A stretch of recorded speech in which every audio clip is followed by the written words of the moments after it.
Good afternoon, all.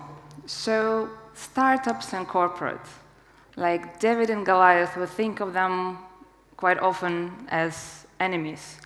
You have to pick your fighter or support your team, either your team corporate, team startup, but do they really have to be enemies and against each other? My name is Yelena Lev, and I worked both in global corporates and early-stage startups before finding my perfect middle Zen way in corporate innovation. And I would like to share some lessons I learned along my way. But let's start in the beginning. And my professional beginnings were about 15 years ago, when I was graduating from Manchester University Business School. And it might be difficult for you to believe right now, all of us wanted to get a corporate job at the time. We still had memories of dot-com bubble, where quite a lot of internet companies just exploded in a really spectacular manner. So wasn't really trusting to start our careers there. So what we did, we went through assessment center after assessment center, trying to get on the management program of either Big Four, merger acquisitions, investment banking. But then 2008 happened, and corporates became these big, greedy, soulless machines, and no one bright, young, and ambitious wanted to join them anymore. And through that cultural shift, there was also a rise of a new hero, a really shy guy in a hoodie who was doing it not for the money, he was doing it to disrupt what's wrong and to make a world a better place. And quite a lot of people followed startup founders, and I lived through that change. So around 2012, I moved to London, still with my corporate job, but I moved to WeWork offices around the time, and it had an amazing energy. All those people talking about changing the world. But at the same time, I was there in the middle of them, filling in documentation, trying to get on the supplier list of the bank for 8 months of meeting, only to find out that the person who I was talking to changed roles. The new person couldn't care more about what I'm doing, and I'm back at the square one. I also started doing startup social parties, that's me over there, which were amazing places where I've met wonderful people, full of ambition and energy to change the world. So I decided to cross over and went from team corporate to team startup. And it was very exciting. As I expected, it was an amazing time where I could come into the office, learn a lot, do a lot, and I felt almost like a professor in an amazing laboratory, because I could experiment without really asking. I could see the feedback to my actions almost instantaneously. It was a very new world for me, and it was exciting.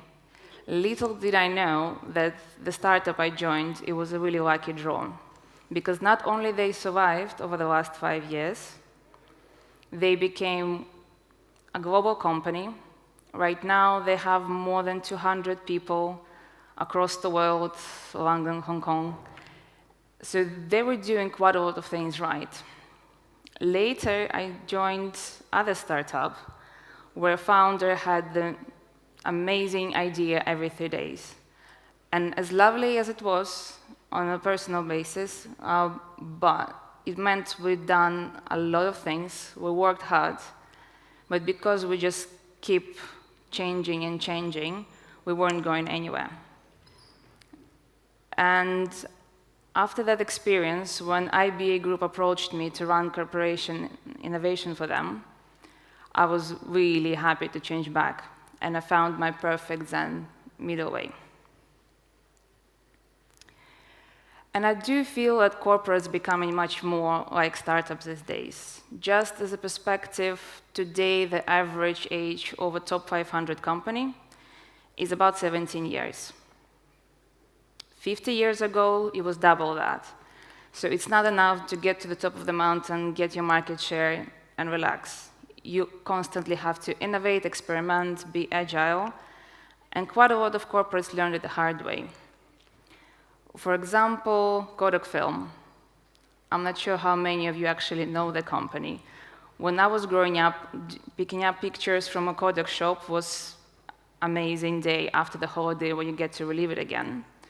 And I almost imagine the board meeting, maybe around 2000, where quite a lot of educated, intelligent people were talking how digital photography is going to be a very niche thing, that's something geeks are going to do, and they have nothing to worry about. Probably the very same people were filing in bankruptcy papers a few years later. And at least Kodak somewhat survived. They restructured, and they're doing some enterprise printing business right now. Blockbuster, Toys R Us, they couldn't really see how the high street and online shopping is going to disrupt them, and they vanished forever. And there are different ways how we can bridge the gap. For example, corporates and startups, they can collaborate in about 20 different ways based on a commitment level. I've narrowed it down to 3 for ease, and for example, it's going to be information where corporates can do hackathons or mentorship sessions, and they giving startups some resources or the programs to get the information. Second one is more involving is funds, where corporates getting on the VC game and doing corporate VCs. They joining funds of funds, where they getting information. They're also getting under the hood of the startups because they see really all the financials and how startups are working. But the main goal here is actually getting the financial returns on top of the information. Third one is equity, where corporates really like what they see, and they're willing to give a lot of money for some equity stake or do something together. So it can be joint venture, acqui-hire, or acquisition. And it actually works for startups to be close to corporate as well. We think about resources and money are important in this relationship, but what about infrastructure? For example, everybody talks how Microsoft invested $10 billion into OpenAI, but I don't see it often mentioned that it's not cash. It's only a fraction of it is actually money, and most of it is compute power for the Azure cloud. So essentially, it's a big gift voucher for the Microsoft services to use. And it's not only resources, it's knowledge, it's also distribution, so access to market, something that's getting very expensive right now, and corporates already have it. And last but not least, reputation, especially if some younger company is going for B2B, having a corporate validating you, opening quite a lot of doors.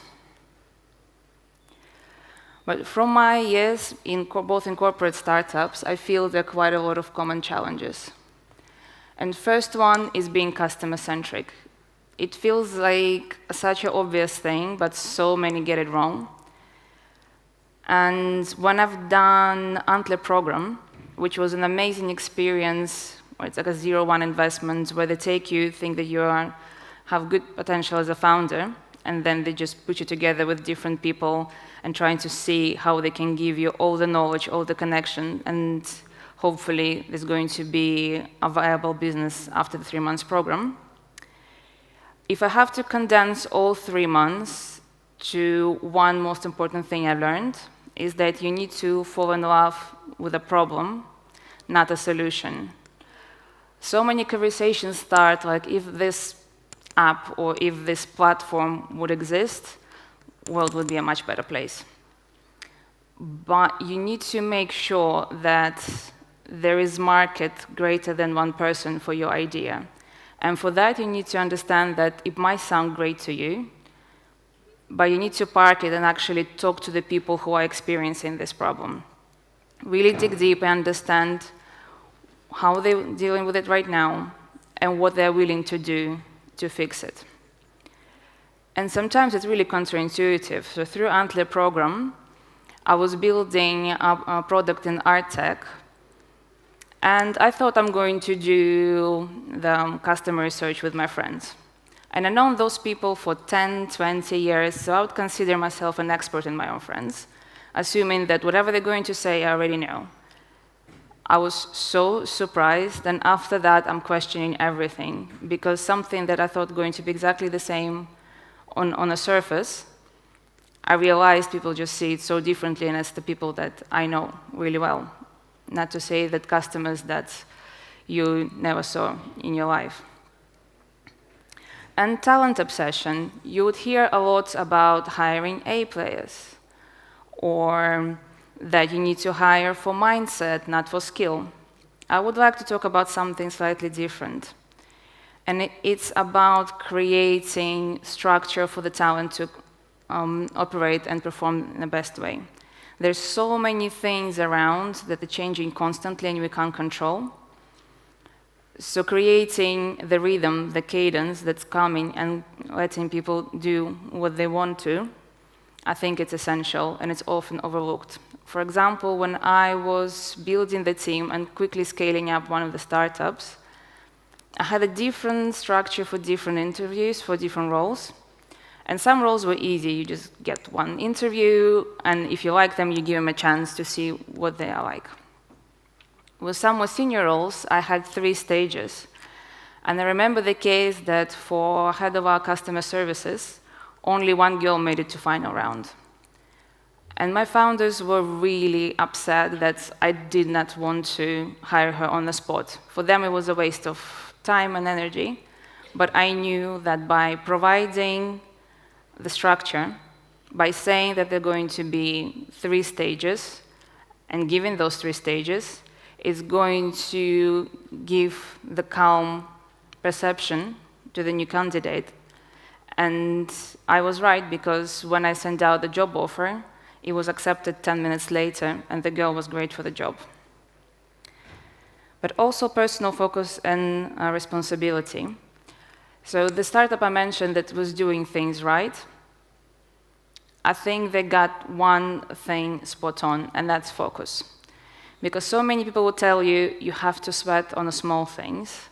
And as many wonderful and achieved people are going to say, like, oh no, you have to move fast, break things, you can't wait.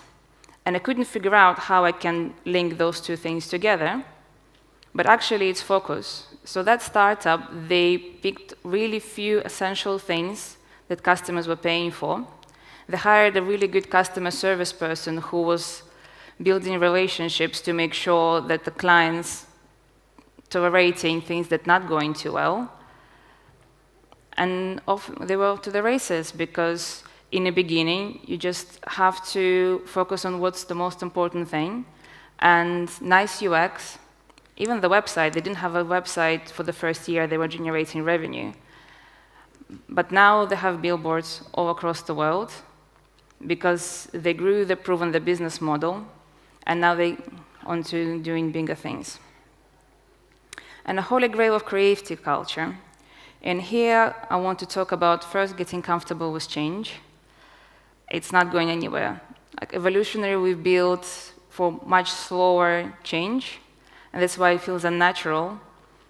But you just have to get used to do different difficult things, and then you'll be unstoppable.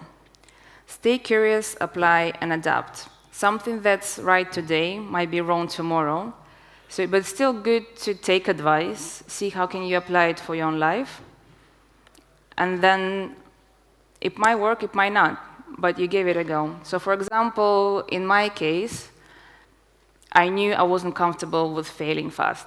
I'm quite risk-averse, but at the same time, I'm in corporate innovation, so I know I cannot do fail-safe environments. We have to experiment. We can't be right 100%. It's unreal. So we created something that we call fail-safe,